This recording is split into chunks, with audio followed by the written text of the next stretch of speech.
Alright, back on the electric guitar. But I'm going to go back to the last lesson in regards to Wonderful Tonight.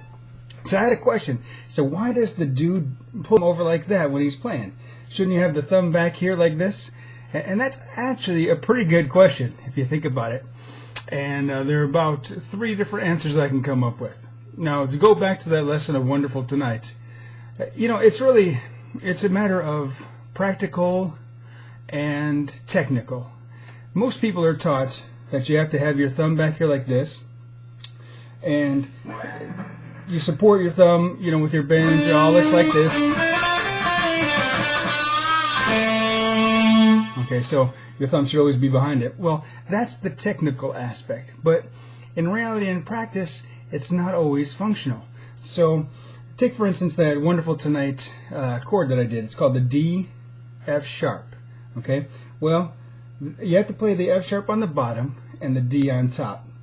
In order to execute that without using the thumb, you'd have to do a chord something like this, which is very tough to get to. Okay, very hard to get to. So instead, what you do is you wrap your thumb over the top and you play the bass chord. So it goes G, F sharp minor, D, F sharp. Then you see, so it gives you that ability to go through and play the bass notes while you're playing the top notes. Now, one thing a guy, I don't know if you might have heard of him, named Jimi Hendrix. One thing he did is he would always, I mean, he had huge hands too, the size of a freaking basketball. So what he would do is he would play his chords and he would use his thumb over the top a lot. What that did is it allowed freedom to move these other fingers to play chords while he had the bass note held down,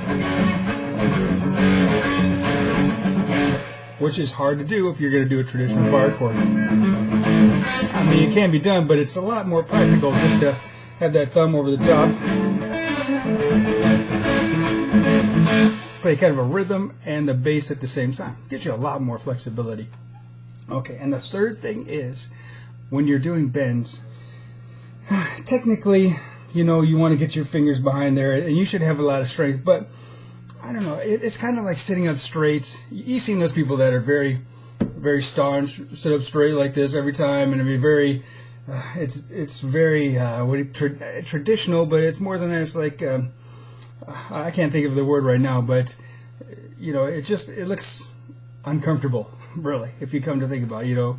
So I look at the same thing with the guitar. Your fingers are behind there. I mean, it looks technically right and it's accurate, but when I play guitar, I mean, a guitar solo should come from the emotion of yourself, an expression of what you want the audience to feel or what you're feeling that moment that you're portraying.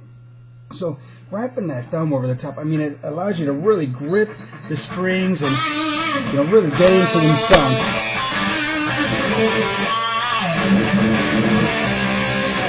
You know, which is going to be tough. I mean, it's really a lot more difficult to do it with your hand back there. It creates more emotional content between yourself and the guitar. I mean, you're really grabbing the neck and you're really just, you know, getting at it. And so I am a big proponent of doing things that are the most effective. And to me, putting that thumb over the top at certain times, not all the time, a lot, you know, if I'm playing a bar chord, I'm not going to put my thumb over like that because you're just opening up too much area. So, you know, you just have to know which way is right and be adaptable to it. So